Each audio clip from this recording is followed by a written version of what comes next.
Hello guys, kembali lagi di channel gua, Rob Car. Kali ini kita akan ngebahas sesuatu yang Indonesia banget. Sesuatu yang gue yakin banyak di antara kalian yang belum tahu sepenuhnya.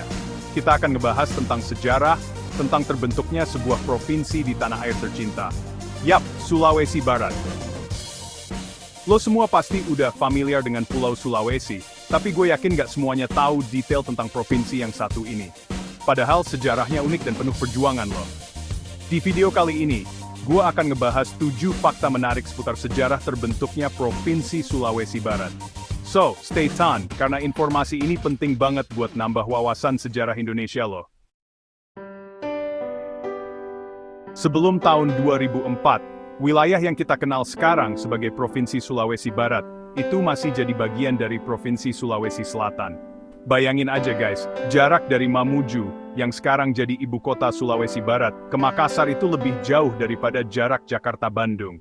Dan ini bukan cuma soal jarak geografis, tapi juga soal gimana pembangunan dan perhatian pemerintah saat itu lebih terpusat di wilayah selatan. Nggak heran kalau akhirnya muncul gerakan dan aspirasi dari masyarakat di wilayah Barat Sulawesi Selatan untuk memisahkan diri. Mereka ingin memajukan daerah mereka sendiri, guys, dan ini yang jadi cikal bakal lahirnya Sulawesi Barat. Setelah melalui proses yang panjang dan perjuangan dari berbagai pihak, akhirnya di tahun 2004, tepatnya berdasarkan Undang-Undang Nomor 26 Tahun 2004, Sulawesi Barat resmi menjadi provinsi baru di Indonesia. Bayangin guys, perjuangan mereka selama bertahun-tahun akhirnya membuahkan hasil. Ini adalah momen bersejarah, bukan cuma buat masyarakat Sulawesi Barat, tapi juga buat Indonesia. Sebuah bukti nyata bahwa suara rakyat, aspirasi untuk maju dan berkembang, itu didengar dan didengkan.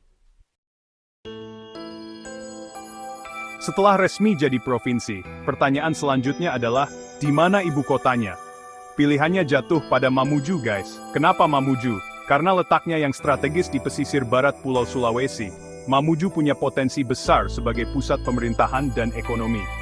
Selain itu, Mamuju juga punya akses yang mudah ke wilayah lain di Sulawesi Barat. Jadi nggak salah kalau akhirnya Mamuju dipilih jadi ibu kota provinsi yang baru ini. Nah, sekarang kita bahas tentang pembagian wilayahnya. Provinsi Sulawesi Barat ini terdiri dari 6 kabupaten guys. Ada Mamuju yang udah kita bahas tadi, terus ada Majene yang terkenal dengan wisata pantainya, Polewali Mandar yang punya sejarah panjang, Mamasa yang punya budaya unik, Pasangkayu yang kaya sumber daya alam, dan Mamuju Tengah yang merupakan kabupaten termuda di Sulawesi Barat. Masing-masing kabupaten punya ciri khas dan potensi masing-masing, guys. Dan dengan bersatu dalam bingkai Provinsi Sulawesi Barat, mereka bahu-membahu membangun daerah mereka. Bicara soal Sulawesi Barat, nggak lengkap rasanya kalau nggak bahas suku Mandar. Suku Mandar ini adalah suku mayoritas di Sulawesi Barat, guys. Mereka punya budaya dan tradisi yang sangat kaya, mulai dari bahasa, adat istiadat, sampai seni dan kerajinan tangan. Salah satu warisan budaya suku Mandar yang terkenal adalah Sandek, yaitu perahu tradisional yang jadi ikon Sulawesi Barat. Nggak cuma itu, suku Mandar juga punya peran penting dalam perjuangan pembentukan Provinsi Sulawesi Barat. Perjalanan menuju terbentuknya Provinsi Sulawesi Barat ini nggak mudah guys. Ada perjuangan panjang dan pengorbanan dari banyak pihak, terutama masyarakat dan tokoh-tokoh lokal. Mereka berjuang dengan gigih, menyuarakan aspirasi, dan meyakinkan pemerintah pusat bahwa Sulawesi Barat pantas untuk menjadi provinsi sendiri. Perjuangan mereka ini patut kita apresiasi guys. Mereka adalah pahlawan bagi Sulawesi Barat. Mereka adalah bukti nyata bahwa dengan tekad dan kerja keras, mimpi yang tercapai. Sulawesi Barat itu ibarat harta karun yang menanti untuk digali guys. Potensi sumber daya alamnya melimpah ruah, mulai dari sektor pertanian dengan komoditas unggulannya kakao dan kelapa sawit, sektor perikanan dengan hasil lautnya yang melimpah, sampai sektor pariwisata dengan keindahan alamnya yang masih asri.